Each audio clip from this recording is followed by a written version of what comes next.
الحمد لله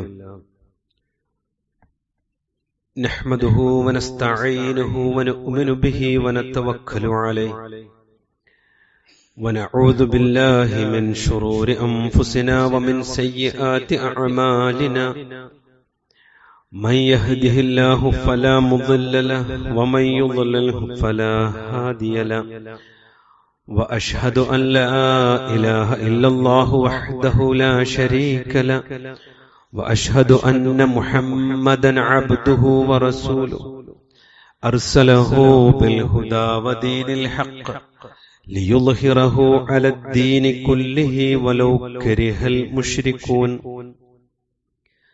اللهم صل على محمد وعلى آل محمد كما صليت على إبراهيم وعلى آل إبراهيم إنك حميد مجيد اللهم بارك على محمد وعلى آل محمد كما باركت على إبراهيم وعلى آل إبراهيم إنك حميد مجيد أما بعد فإن خير الكلام كلام الله وخير الهدي هدي محمد صلى الله عليه وسلم وشر الأمور محدثاتها وكل محدثة بدعة أعوذ بالله من الشيطان الرجيم بسم الله الرحمن الرحيم يا أيها الذين آمنوا اتقوا الله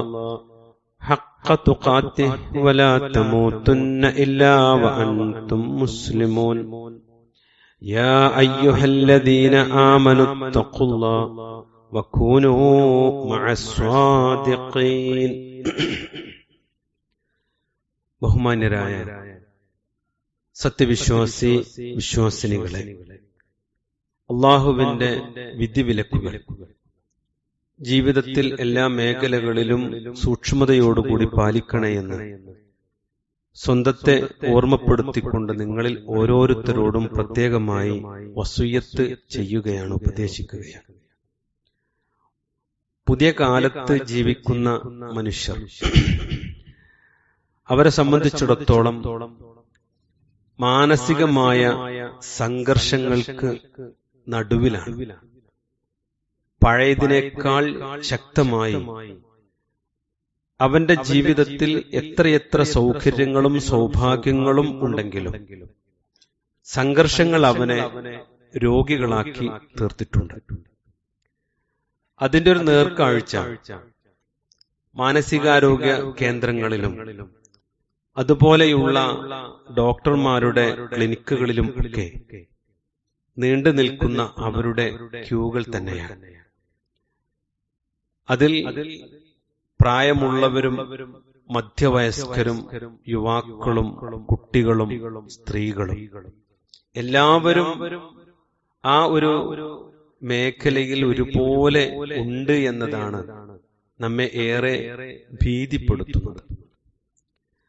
യഥാർത്ഥത്തിൽ മാനസികോല്ലാസവും ലക്ഷ്യബോധവും ജീവിതത്തിൽ സംതൃപ്തിയും ലഭിക്കുക എന്നത് മനുഷ്യ ജീവിതത്തിന്റെ ലക്ഷ്യമായി കൊണ്ടാണ് നമ്മൾ പറയാറുള്ളത്. എന്തിനാണ് വിദ്യാഭ്യാസം നേടിയത്, എന്തിനാണ് കച്ചവടക്കാരനായത്, എന്തിനാണ് വിവാഹം കഴിച്ചത്, എല്ലാ ചോദ്യങ്ങൾക്കുമുള്ള ഒരു മറുപടി സ്വസ്ഥതയുള്ള, സുഖമുള്ള, ആശ്വാസമുള്ള, സംതൃപ്തിയുള്ള ഒരു ജീവിതം എനിക്ക് ലഭിക്കണം എന്ന്.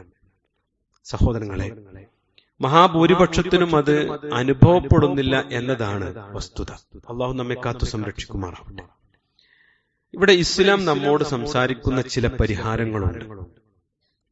നമ്മൾ അനുഭവിക്കുന്ന പ്രശ്നങ്ങൾക്ക് നമ്മൾ തന്നെ ചില പരിഹാര മാർഗങ്ങൾ സ്വീകരിക്കണം എന്നതാണ് അല്ലാഹു സുബ്ഹാനഹു വ തആല നൽകുന്ന പരിഹാരം. അല്ലാതെ മരുന്നും അസ്വസ്ഥതയും അല്ല. എന്റെ പ്രശ്നങ്ങൾക്ക് എങ്ങനെ ഒരു പരിഹാര മാർഗം സ്വീകരിക്കാൻ പറ്റും? അതിൽ ചില മേഖലകൾ, നാം അനുഭവിക്കുന്ന പ്രശ്നങ്ങളിലെ ചില മേഖലകൾ നമുക്കൊന്ന് വിലയിരുത്തി നോക്കാം.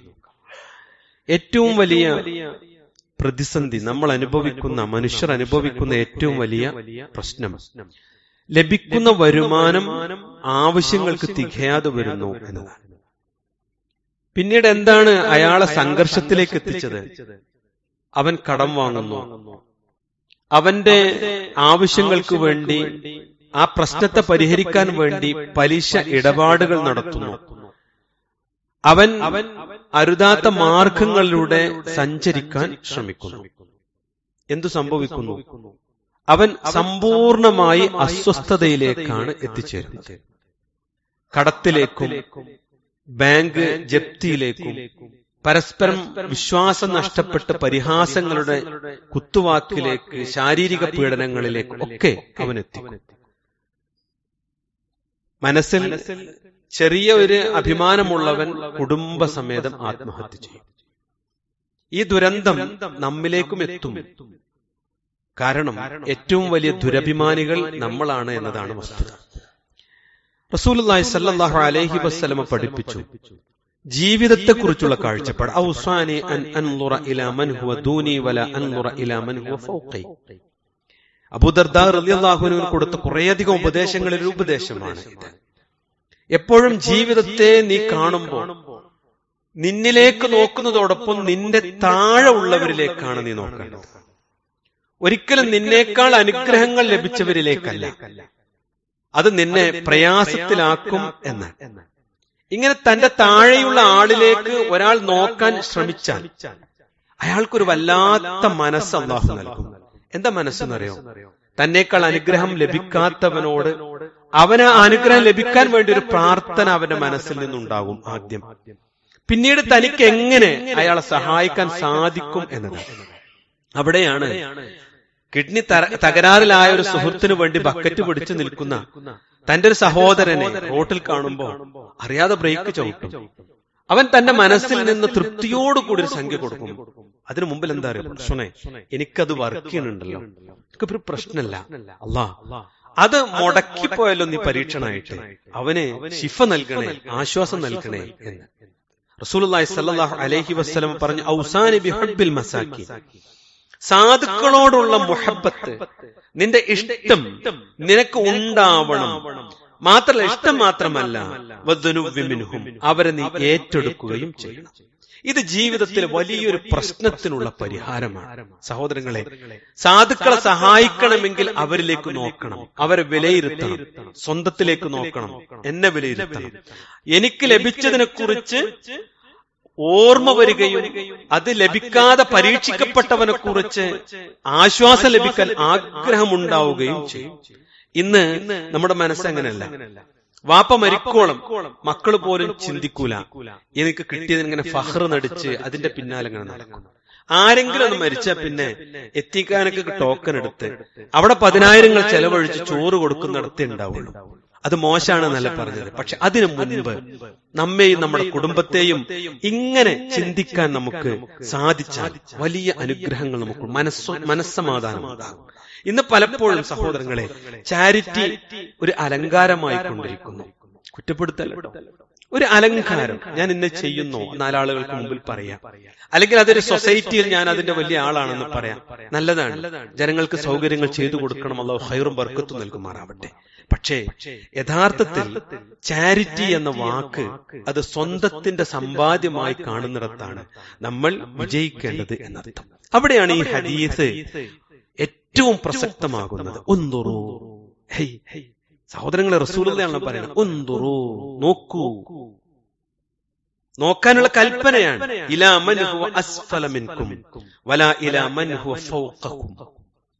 മുകളിലേക്കുള്ളവരിലേക്ക് നോക്കണ്ട, അത് അവർക്കുള്ള പരീക്ഷണമാണ്. നീ നിന്നേക്കാൾ കുറഞ്ഞവരിലേക്കൊന്ന് നോക്ക്. അങ്ങനെ നീ ശീലിച്ചാൽ ഫഇന്നഹു അജ്ദറു അൻ ലാ തസ്ദറു നിഅമതല്ലാഹി അലൈക്കും. റഹ്മാനായ റബ്ബ് നിനക്ക് എന്തൊക്കെ നിഅമത്താണ് തന്നത് എന്ന് നിനക്ക് അപ്പോഴേ കാണാൻ പറ്റൂ. അപ്പോഴേ എനിക്ക് മനസ്സിലാകൂ എന്തൊക്കെയാണ് അള്ളാഹ് എനിക്ക് തന്നത് എന്ന് അപ്പോഴേ ബോധ്യപ്പെടും. അപ്പൊ നീ നന്ദി കാണിക്കുന്നവനായിരിക്കും, നീ ശുക്ർ കാണിക്കുന്നവനായിരിക്കും, റഹ്മാനായ റബ്ബിനോട് കൂടുതൽ അടുക്കുന്നവനായിരിക്കും. അള്ളാഹു അനുഗ്രഹിക്കുമാറാവട്ടെ. ഇതൊരു പരിഹാരം. രണ്ടാമത് സഹോദരങ്ങളെ, പലപ്പോഴും സാമ്പത്തിക ഇടപാടുകളും മറ്റു ക്രയവിക്രയങ്ങളിലും നമ്മളൊന്ന് അതിരുവിട്ടാൽ പിന്നെ നമ്മുടെ നാവിന്റെ ലൈസൻസ് നഷ്ടപ്പെടും. എന്താ നാവിന്റെ ലൈസൻസ്? നാവിന്റെ നിയന്ത്രണം എന്താ? കളവ് പറയാതിരിക്കുക എന്നതാണ് നാവിന്റെ ഏറ്റവും വലിയ ഗുണം. നാവ് കൊണ്ട് കളവ് പറയില്ല എന്ന് തീരുമാനിക്കലാണ് ഒരാൾ നാവ് കൊണ്ട് ചെയ്യുന്ന ഏറ്റവും നല്ല അമൽ സാലിഹ്. ആ ബന്ധം, ആ നാവിനോടുള്ള ആ കാര്യം നമുക്കങ്ങ് നഷ്ടപ്പെടും. അതുകൊണ്ട് ആദ്യം തീരുമാനിക്കണം കളവ് പറയൂല. കാരണം കടം വാങ്ങിയതിനോട് പിന്നെ മറ്റൊന്ന് കാണുമ്പോൾ വേറെ 100,000 കളവ് പറയേണ്ടി വരും. തന്റെ ജീവിതത്തിൽ കടം കിട്ടണമെങ്കിൽ ആവശ്യം പറഞ്ഞാൽ കിട്ടൂല, വീടിന്റെ മോഡിഫിക്കേഷൻ കിട്ടൂല. അപ്പോ വീട്ടിലെ രോഗിനെ കുറിച്ച് സംസാരിക്കേണ്ടി വരും. മെഡിക്കൽ കോളേജിന് അഡ്മിറ്റിനെ കുറിച്ച് പറയേണ്ടി വരും. ഒന്നും ഉണ്ടാവില്ല, നോണ പറഞ്ഞുകൊണ്ടേ. റസൂലുള്ളാഹി പറയാം, പറഞ്ഞ കളവ് മൂടി വെക്കാൻ കൂടുതൽ കളവ് പറയേണ്ടി വരും. അത് അവനെ മാനസിക രോഗിയാക്കും, മനക്ലേശത്തിലേക്ക് എത്തും. റസൂലുള്ളാഹി പറഞ്ഞു, അൻ അഖൂലൽ ഹഖ്, നീ സംസാരിക്കുകയാണെങ്കിൽ സത്യം മാത്രം പറയാം. വൈൻകാന മുറ, അതുകൊണ്ട് നിനക്ക് കയ്പ് അനുഭവപ്പെട്ടാലും ഒരു പ്രയാസം അത് മുഖേന ഉണ്ടായാലും നീ കളവ് പറയില്ല, സത്യം മാത്രമേ പറയൂ എന്ന് തീരുമാനിക്കാം. റസൂലുള്ളാഹി സ്വല്ലല്ലാഹു അലൈഹി വസല്ലം സത്യം പറയുന്നവന്റെ കൂലിയെ കുറിച്ച് പറഞ്ഞത് എന്താ അറിയോ? സ്വർഗത്തിലെത്തുന്ന. ദുനിയാവിനെ കുറിച്ച് അല്ലാഹുവിന്റെ റസൂൽ ഹദീസ് പറഞ്ഞിട്ടില്ല. എന്താ അറിയോ? ഖാല റസൂലുള്ളാഹി അലൈക്കും ബിസ്സിദ്ഖ്. അലൈക്കും എന്ന വാക്കിന്റെ പ്രയോഗം എന്താ അറിയോ? നിർബന്ധം എന്നാണ്. ഫറൽ. അലൈക്കും ബിസ്സിദ്ഖ്. വിശ്വാസികളെ, നിങ്ങളുടെ ജീവിതത്തിലെ ഏറ്റവും അനുഗുണമായ സൽസ്വഭാവങ്ങളിൽ ശ്രേഷ്ഠമായ ഒന്ന് അസ്വിദ്ഖ്, നിങ്ങൾ സത്യസന്ധരാവുക എന്നതാണ്. ഫഇന്ന അസ്വിദ്ഖ യഹ്ദീ ഇലൽ ബിർ. നിങ്ങൾ സത്യസന്ധരാണെങ്കിൽ നിങ്ങളുടെ ജീവിതം തന്നെ യഹ്ദീ, അത് നിങ്ങളെ നേർവഴിയിലേക്ക് ഇലൽ ബിർ, പുണ്യം ചെയ്യാൻ, പുണ്യത്തിലേക്ക് മാത്രമേ സത്യസന്ധമായ ഒരു ജീവിതം നയിക്കൂ, അത് അവിടേക്ക് എത്തിക്കും. വഇന്നൽ ബിർ, നിങ്ങൾ പുണ്യവാന്മാരായാൽ യഹ്ദീ ഇലൽ ജന്ന, അത് നിങ്ങളെ സ്വർഗത്തിലേക്ക് എത്തിച്ചുകൊണ്ടിരിക്കും. അല്ലാഹുവിന്റെ റസൂൽ സ്വല്ലല്ലാഹു അലൈഹി വസല്ലം പറഞ്ഞു, ഒരാൾ സത്യസന്ധനായി ഇങ്ങനെ ജീവിച്ചാൽ യതഹറാ അസ്ദിഖ്, അല്ലേ, ഹത്താ യുക്തബ ഇൻദല്ലാഹി സിദ്ദീഖ, അല്ലാഹു അവനെ ശ്രേഷ്ഠമായ നാമകരണം ചെയ്യും. എന്താ അറിയോ? സിദ്ദീഖ്. വിശ്വാസികളെ, ഇന്നങ്ങൾ മരിച്ചാൽ അള്ളാന്റെ കിതാബ് കാണുമ്പോ എന്റെ പേര് സിദ്ദീഖാണ് എന്ന് നമുക്ക് എത്ര പേർക്ക് പറയാൻ പറ്റും? ഒരുങ്ങിയോ? ശ്രദ്ധിച്ചോ? വാക്കിലും പ്രവൃത്തിയിലും ഇടപാടിലും ഇത് ഒരു പരിഹാരം. നമ്മൾ സത്യസന്ധരാണെങ്കിൽ കുടുംബ ജീവിതത്തിൽ, സാമൂഹിക ജീവിതത്തിൽ, ഇടപാടുകളിൽ, കച്ചവടത്തിൽ നമ്മൾ സത്യസന്ധരാണെങ്കിൽ വീട്ടിൽ നമ്മൾ നിർഭയരായിരിക്കും. ഭാര്യയുടെ അടുത്ത് നിർഭയരായിരിക്കും, മക്കളുടെ അടുത്ത് നിർഭയരായിരിക്കും. ഒരു പേടിയും വേണ്ട. വാപ്പാനെ വിശ്വാസമായിരിക്കും, ഉമ്മാനെ വിശ്വാസമായിരിക്കും. എവിടെ നഷ്ടപ്പെട്ടോ നരകത്തിലേക്ക്. വഇയ്യാകുൽ കദിബ്, കളവ് പറയുന്നതിന് നിങ്ങൾ സൂക്ഷിക്കണം. കളവുമായി ബന്ധപ്പെട്ടത് ഒന്നും ഉണ്ടാകാൻ പാടില്ല. കച്ചവടത്തിൽ ഉണ്ടാകാൻ പാടില്ല, വ്യവഹാരങ്ങളിൽ ഉണ്ടാകാൻ പാടില്ല, ഒന്നും ഉണ്ടാകാൻ പാടില്ല. ഫഇന്നൽ കദിബ്, നിങ്ങൾ കള്ളം പറയുന്നവരാണെങ്കിൽ യഹ്ദി ഇലൽ ഫുജൂർ, അത് നിങ്ങളെ ഫുജൂറിലേക്കാണ് എത്തുക. ഫുജൂർ എന്ന് പറഞ്ഞാൽ തെമ്മാടിത്തന്നാണ്, ഒരു മനുഷ്യൻ ചെയ്യാൻ പാടില്ലാത്ത കാര്യം. ഫഇന്നൽ ഫുജൂറ യഹ്ദി ഇലന്നാർ, അത് നരകത്തിലേക്ക് എത്തിക്കും, നരകത്തിലേക്ക് എത്തിക്കും. അങ്ങനെ കളവ് പറഞ്ഞുകൊണ്ടേയിരുന്നാൽ ഹത്താ യുക്തബ ഇൻദല്ലാഹി കദ്ദാബ, അവന്റെ പേരിനെ അല്ലാഹു മാറ്റും, നുണയൻ. അവന്റെ ഫസ്റ്റ് പേജ് അല്ലാഹു പരലോകത്ത് വെക്കുമ്പോ നുണയനാ, സ്വർഗ്ഗമല്ലല്ലോ. അല്ലാഹു കാക്കുമാറാവട്ടെ. എന്നാ കിതാബിന്റെ മുന്നിൽ നമ്മളെ പേരിന്റെ കൂടെ സിദ്ദീഖ്, അല്ലാഹു അനുഗ്രഹിക്കുമാറാവട്ടെ. വിശ്വാസികളെ, വല്ലാത്ത വിഷയമാണ്. അതുകൊണ്ട് ദുനിയാവിലെ ടെൻഷൻ ഫ്രീ ആകണോ? അതല്ലേ നമ്മളെ പ്രശ്നം. നുണ പറയില്ല തീരുമാനിക്കാം. അതിങ്ങനെ നമ്മളെ സ്വർഗത്തിലേക്ക് ഇങ്ങനെ മെല്ലെ മെല്ലെ അടുപ്പിക്കുന്നത് സന്തോഷത്തോടു കൂടി അനുഭവിക്കാൻ നമുക്ക് പറ്റും. റഹ്മാനായ റബ്ബ് നമ്മെ അനുഗ്രഹിക്കുമാറാവട്ടെ. യാ അയ്യുഹല്ലദീന ആമനൂ, അല്ലയോ സത്യവിശ്വാസികളെ, ഇത്തഖുല്ലാഹ്, നിങ്ങൾ അല്ലാഹുവിനെ സൂക്ഷിക്കാം, നിസ്കരിക്കാം, നോമ്പ് നോൽക്കുക, എല്ലാവരും പെടും. എന്നിട്ട് അല്ലാഹുവിന്റെ റസൂല് ഓതി പഠിപ്പിക്ക, വകൂനൂ, നിങ്ങളായിരിക്കണം സ്വാദിഖീൻ, സ്വാദിഖീങ്ങളുടെ കൂടെ, സുദ്ദീഖീങ്ങളുടെ കൂടെ, സത്യസന്ധരുടെ കൂടെ നിങ്ങളായിരിക്കുക എന്നാണ്. ഈ ആയത്തിനെ പല വിധത്തിൽ മുഫസ്സിറുകൾ വിശദീകരിച്ചിട്ടുണ്ട്. ഖുർആനിനെയും സുന്നത്തിനെയും യഥാവിധി പിൻപറ്റുന്നവരുടെ കൂടെ നിങ്ങളായിരിക്കുക, അവരെ കൂടെ നമ്മളാവുക എന്നുള്ളത് നമ്മുടെ ജീവിതത്തിന്റെ ബാധ്യതയായിക്കൊണ്ടാണ് റഹ്മാനായ റബ്ബ് പഠിപ്പിക്കുന്നത്. 3 സഹോദരങ്ങളെ, എല്ലാ സൗകര്യങ്ങളും നമുക്കുണ്ടാകും, പക്ഷേ നമ്മുടെ ഒരു ഉറ്റ ബന്ധുവിനോടുള്ള ഒരു പിണക്കം, നമ്മൾ ഒന്നിച്ചിരിക്കുന്ന ഒരു സദസ്സിൽ നമ്മൾ എല്ലാ സന്തോഷവും നഷ്ടപ്പെടുത്തും. അല്ലെ, ഒരു കല്യാണത്തിന് പോയാൽ സന്തോഷിക്കാൻ പറ്റൂല, ഒരു മരണ സദസ്സിൽ പോയാൽ സന്തോഷിക്കാൻ പറ്റില്ല. ഇങ്ങനെ സംഘർഷം അനുഭവിച്ചിട്ട് അവിടെ നിന്ന് രക്ഷപ്പെട്ടാൽ മതി എന്ന് ചിന്തിക്കുന്നിടത്ത് പലരും എത്തും. റസൂലുള്ളാഹി സ്വല്ലല്ലാഹു അലൈഹി വസല്ലം പറയാ അൻ അസ്ല റഹ്മി, റസൂലുള്ള പറയാ എന്ത് ചെയ്യണം? എന്റെ കുടുംബ ബന്ധം ചേർക്കണം. വ ഇൻ അദ്ബർതു, അവർ നിന്നെ അവഗണിച്ചാലും, നിന്നെ അവർ അവഗണിച്ചാലും നിന്നെ അവർ പരിഗണിക്കുന്നേ ഇല്ല, നിനക്ക് തെറ്റാൻ പാടില്ല. അപ്പൊ നിനക്ക് ഏത് സദസ്സിൽ ചെന്നാലും എവിടെ ചെന്നാലും നിനക്ക് സന്തോഷിക്കാൻ പറ്റും. എവിടെ നിന്നാലും നീ രോഗിയായി, കിടപ്പായി, പ്രയാസം വന്നു, ബുദ്ധിമുട്ടായി, കുടുംബത്തോട് എനിക്ക് എല്ലാ ബാധ്യതയും തീർത്തിട്ടുണ്ട്, അൽഹംദുലില്ലാഹ്. റസൂലുള്ളാഹി സ്വല്ലല്ലാഹു അലൈഹി വസല്ലമയുടെ സവിധത്തിൽ സഹാബി വന്നിട്ട് പറയാ, റസൂലേ, ഞാൻ എന്നെ മുസ്ലിം ആയതിനു ശേഷം എന്റെ കുടുംബത്തിലൊക്കെ ഞാൻ പോകും, എല്ലാവരോടും സംസാരിക്കും, പക്ഷെ എന്നെ അങ്ങോട്ട് അവഗണിക്കും. മാത്രല്ല, എന്നെക്കാൾ പ്രായം കുറഞ്ഞവരെ വിട്ട് അവരെന്നെ പരിഹസിക്കും. ഞാൻ സലാം പറഞ്ഞ നല്ല കാര്യം പറഞ്ഞ അവർ കേൾക്കൂല. ഞാൻ എന്താ തിരിച്ചു പോന്നോട്ടെ, അവരെന്നെ അവഗണിച്ചോട്ടെ. റസൂലേ, അള്ളാന്റെ റസൂൽ എന്താ പറഞ്ഞേ? നീ ചെയ്താ ശരി, നീ അവിടെ തന്നെ നിൽക്കണം, അവരോട് സംസാരിക്കണം, അവരോട് ഇടപെടണം. നീ എന്താണോ ചെയ്യുന്നത് അതേപോലെ നീ ജീവിക്കണം എന്ന് റസൂലുള്ളാഹി സ്വല്ലല്ലാഹു അലൈഹി വസല്ലം പഠിപ്പിച്ചു. എന്താ അതുകൊണ്ട് കിട്ടുക? സ്വസ്ഥതയും സമാധാനവും നാളെ പരലോകത്ത് സ്വർഗവും ലഭിക്കുമെന്ന് റസൂലുള്ളാഹി പറഞ്ഞു. നിങ്ങൾ ഈ കുടുംബത്തിലുള്ള ചെറിയ വിള്ളലുകൾക്ക് പിന്നാലെ അത് കട്ടികൂട്ടല്ലേ,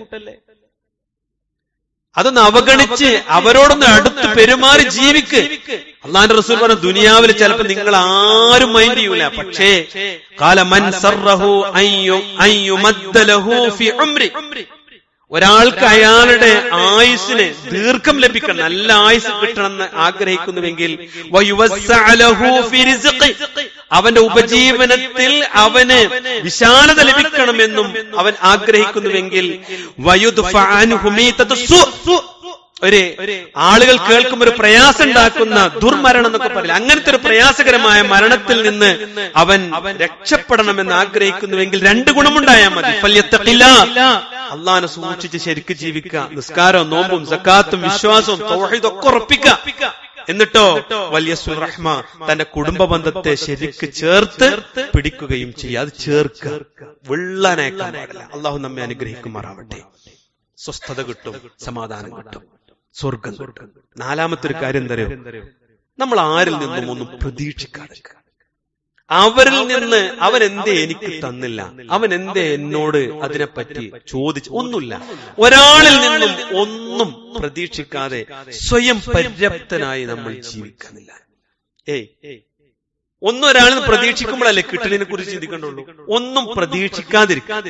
അള്ളാഹുവിന്റെ റസൂൽ സല്ലല്ലാഹു അലൈഹി വസല്ലം പഠിപ്പിച്ച ഹദീസ് എന്താ അറിയോ? അല്ലാ അസ്അലന്നാസ ശൈഅ, നീ ജനങ്ങളോട് ഒന്നും ചോദിക്കരുത്. അബൂദർ റളിയല്ലാഹു അൻഹുവിനോട് കൊടുത്ത ഉപദേശം അല്ലാ അസ്അലന്നാസ ശൈഅ. ഇത് നമ്മൾ പ്രാക്ടിക്കലാക്കിയ സഹോദരങ്ങളെ, അവന്റെ കയ്യിൽ എന്തൊക്കെ ഉണ്ടായാലും എന്താ, വലിയ ബിൽഡിംഗ് ഉണ്ടായാലും എന്താ, നമ്മൾ ഒന്നുമില്ല, ഒന്നും ചോദിക്കാതിരിക്കുക. ആനുകൂല്യം പറ്റിയാൽ അവരോട് നമുക്ക് വിധേയപ്പെടേണ്ടി വരും എന്നതാണ്. ഒന്നുകൂടി ഞാൻ ഓർമ്മപ്പെടുത്താം വിശ്വാസികളെ, നമ്മൾ ഇരട്ട മുഖം സ്വീകരിക്കാതിരിക്കുക. രണ്ട് മുഖം. ശുദ്ധമായ ഇസ്ലാമിനെ നമ്മൾ ജീവിതത്തിൽ അങ്ങോട്ട് സ്വീകരിക്കുക. അള്ളാഹനെ മാത്രം നമ്മൾ ആരാധിച്ച് ഒരു യഥാർത്ഥ മുസ്ലിമിന്റെ വ്യക്തിത്വത്തോടു കൂടി ജീവിച്ചാൽ എന്തൊക്കെ ദുനിയാവിൽ പ്രശ്നങ്ങളുണ്ടോ, നമ്മൾ ആരൊക്കെ ആക്ഷേപിച്ചു, ഭരണകൂടം തന്നെ നമുക്കെതിരെ തിരിഞ്ഞു, ഒരു പേടിയും വേണ്ട. ശുദ്ധമായ ഇസ്ലാം നമ്മുടെ ജീവിതത്തിൽ ഉണ്ടായ അല്ലാ അഖാഫു ഫില്ലാഹ് ലൗമത്ത ലായിം, ഒരു ആക്ഷേപകന്റെ ആക്ഷേപത്തെയും ഭയപ്പെടാതെ അള്ളാഹുവിനെ ഭയപ്പെട്ട് ശുദ്ധ മനുഷ്യനായി നീ ജീവിക്കാം. കരുത്തുള്ള ഒരു മുസ്ലിമായി ജീവിക്കാൻ നമുക്ക് സാധിച്ചാൽ അല്ലാഹു സുബ്ഹാനഹു വ തആല ഇഹത്തിലും പരത്തിലും നിർഭയത്വവും നാളെ പരലോകത്ത് സ്വർഗവും നൽകും. മാത്രമല്ല, ഒന്നുകൂടി ചെയ്യാൻ, ഇതൊക്കെ നമ്മൾ പ്രാക്ടിക്കലായി ചെയ്യാം. അതോടൊപ്പം അല്ലാഹു സുബ്ഹാനഹു വ തആലയോട് അധികമായി നമ്മൾ ഒരു വാക്ക് പറഞ്ഞ് പ്രാർത്ഥിക്കുകയും ചെയ്യണം. അൻസ്തക്സിർ ഫി ഖൗലി ലാ ഹൗല വലാ ഖുവത ഇല്ലാ ബില്ലാഹ്. നീ നിന്റെ ജീവിതത്തിൽ ധാരാളമായി വർദ്ധിപ്പിക്കേണ്ടുന്ന ദിക്ർ ലാ ഹൗല വലാ ഖുവത ഇല്ലാ ബില്ലാഹ്. അതെന്തെന്നറിയോ? കെൻസിൽ ജന്ന, അത് അള്ളാന്റെ സ്വർഗത്തിലെ കെൻസാണ് എന്ന് പറഞ്ഞിട്ടുണ്ട്. റഹ്മാനായ റബ്ബ് മതി എനിക്ക് എന്ന പ്രഖ്യാപനമാണ്. അല്ലെ, ദുൽഹജ്ജ് മാസത്തെ പ്രതീക്ഷിക്കുന്ന ഖലീലുല്ലാഹി ഇബ്രാഹിം നബി അലൈഹിസ്സലാമയെ കുറിച്ച് കൂടുതൽ ഓർക്കുന്ന ദിനങ്ങളിലൂടെ കടന്നു പോകുമ്പോൾ ആ നാട്ടിൽ ജീവിക്കുന്ന മനക്കരുത്തുള്ളൊരു മുസ്ലിമായി മുഅ്മിനായി ജീവിക്കാൻ നമുക്ക് സാധിക്കണം. എനിക്കല്ല മതി, റഹ്മാനായ റബ്ബ് മതി, എന്റെ വലിയ അള്ളാഹുവാണ്, എന്റെ രക്ഷാധികാരി അള്ളാഹുവാണ്, അവന്റെ തൃപ്തിക്കപ്പുറത്തേക്ക് ഒന്നും എനിക്ക് വേണ്ടതില്ല എന്ന് തീരുമാനിച്ചാൽ ഈ ദുനിയാവിലെ എത്ര ദാരിദ്ര്യം പിടിച്ചവനാണെങ്കിലും ജോലിയില്ലാത്തവനാണെങ്കിലും മാരകമായ രോഗങ്ങൾ കൊണ്ട് പ്രയാസപ്പെടേണ്ടവനാണെങ്കിലും സ്വസ്ഥതയോടുകൂടി സമാധാനത്തോടുകൂടി അസ്തഗ്ഫിറുല്ലാഹ് വ അത്തൂബു ഇലൈഹി എന്ന് പ്രാർത്ഥിച്ച് അവൻ പുഞ്ചിരിയോടുകൂടി ജീവിക്കും. നമുക്ക് സാധ്യമാകുന്നുണ്ടോ? നമ്മുടെ ജീവിതത്തിലെ ഈ സൗഭാഗ്യങ്ങൾക്ക് നടുവിലും നമ്മുടെ മനസ്സ് അസ്വസ്ഥമാണ്, ഉറങ്ങാൻ സാധിക്കാത്തവരാണ്. ദേഷ്യവും വെറുപ്പും വിദ്വേഷവും നമ്മെ കാർന്നു തിന്നുന്ന മാരക രോഗങ്ങളായി കടന്നു വന്നിരിക്കുന്നു. വിശ്വാസികളെ, പ്രവാചകന്റെ അധ്യാപനങ്ങളിലേക്കുള്ള തിരിച്ചു നടത്തമാണ് ദുനിയാവിലും ആഖിറത്തിലും നമുക്കുള്ള മോചനം എന്നറിയുക. അള്ളാഹു തൗഫീഖ് നൽകി അനുഗ്രഹിക്കുമാറാവട്ടെ.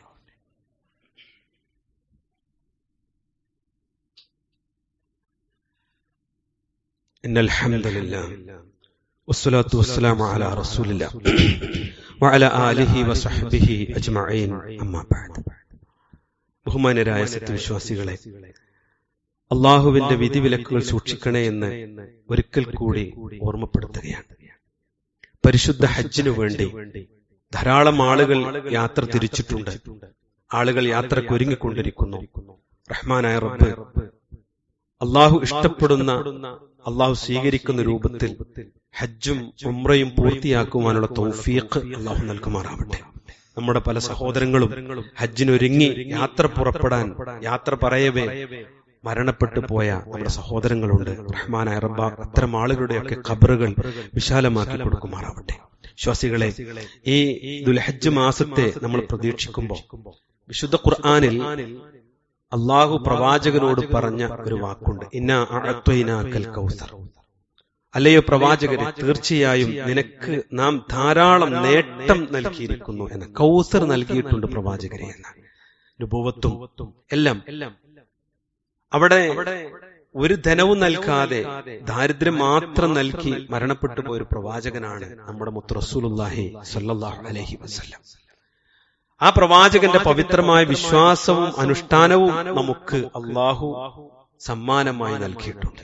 അൽഹംദുലില്ലാഹ്. എന്താണ് പ്രവാചകനോട് ഈ അനുഗ്രഹത്തിന് നന്ദി കാണിക്കാൻ വേണ്ടി പറയും? ഫസ്വല്ലി ലിറബ്ബിക വൻഹർ. നീ രക്ഷിതാവിന് വേണ്ടി നമസ്കരിക്കുകയും ബലി അർപ്പിക്കുകയും ചെയ്യുക എന്നതാണ് വൻഹർ.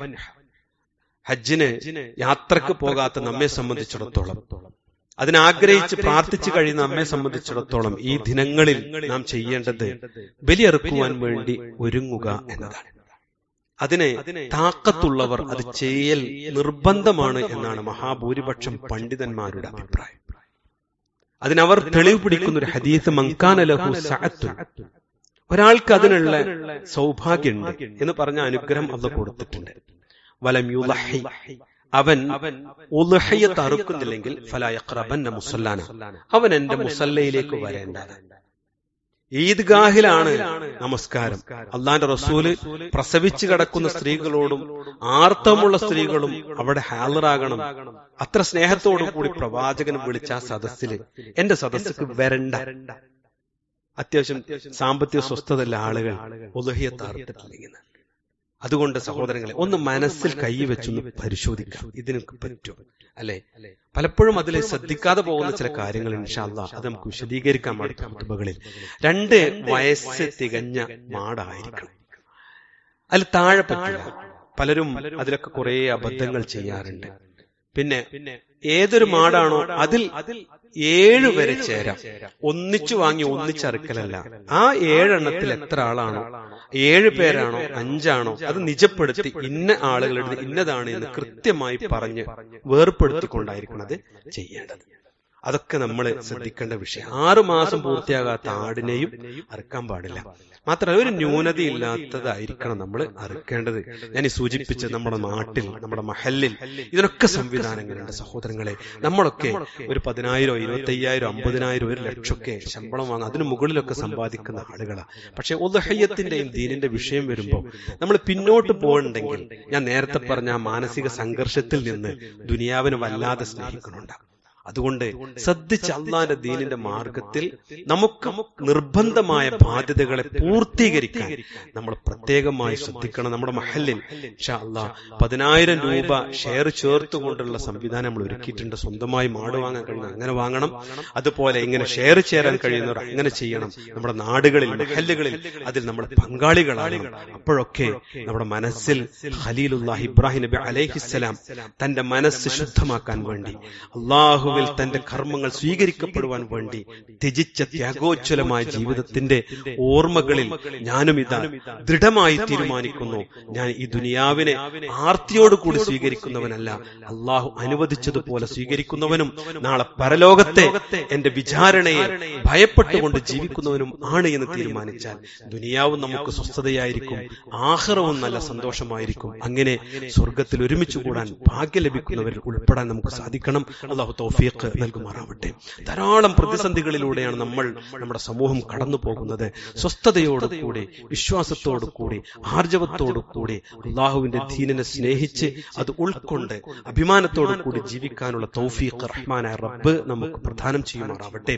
അള്ളാഹുവിന്റെ ദീനിനെ അള്ളാഹു ഇസ്സത്ത് നൽകി അനുഗ്രഹിക്കുമാറാവട്ടെ. ആ പ്രതാപത്തിൽ അഭിമാനത്തോടു കൂടി ജീവിക്കാൻ അള്ളാഹു തൗഫീഖ് നൽകുമാറാവട്ടെ. രോഗങ്ങൾ കൊണ്ട് പ്രയാസപ്പെടുന്ന നമ്മുടെ സഹോദരങ്ങൾക്ക് അള്ളാഹു ശിഫ നൽകുമാറാവട്ടെ. എല്ലാവിധ പ്രതിസന്ധികളിൽ നിന്നും നമ്മെയും നമ്മുടെ കുടുംബത്തെയും നമ്മുടെ നാടിനെയും റഹ്മാനായ റബ്ബ് കാത്തു സംരക്ഷിക്കുമാറാവട്ടെ. മരണപ്പെട്ടു പോയ നമ്മുടെ മാതാപിതാക്കൾ, ബന്ധുജനങ്ങൾ, സഹോദരങ്ങൾ റഹ്മാനായ റബ്ബിന്റെ ഫദ്ല് കൊണ്ട് അവരുടെ ഖബറുകൾ വിശാലമാക്കി കൊടുത്ത് റഹ്മാനായ റബ്ബ് സ്വർഗ്ഗം നൽകി അനുഗ്രഹിക്കുമാറാവട്ടെ. കഠിനമായ പരീക്ഷണങ്ങളെ തൊട്ട് റഹ്മാനായ റബ്ബ് നമ്മെ കാത്തു സംരക്ഷിക്കുമാറാവട്ടെ. അല്ലാഹുമ്മ ഗഫിറിൽ മുഅ്മിനീന വൽ മുഅ്മിനാത്ത് വൽ മുസ്ലിമീന വൽ മുസ്ലിമാത്ത് വൽ അഹ്യാഇ മിൻഹും വൽ അംവാത്ത് ഇന്നക മുജീബു ദഅവാതി യാ ഖാദിയൽ ഹജാത്ത്. അല്ലാഹുമ്മ അജ്ർനാ മിനൻ നാർ, اللهم أجرنا من النار، اللهم أجرنا من النار. ربنا آتنا في الدنيا حسنة وفي الآخرة حسنة وقنا عذاب النار. آمين آمين برحمتك يا أرحم الراحمين والحمد لله رب العالمين.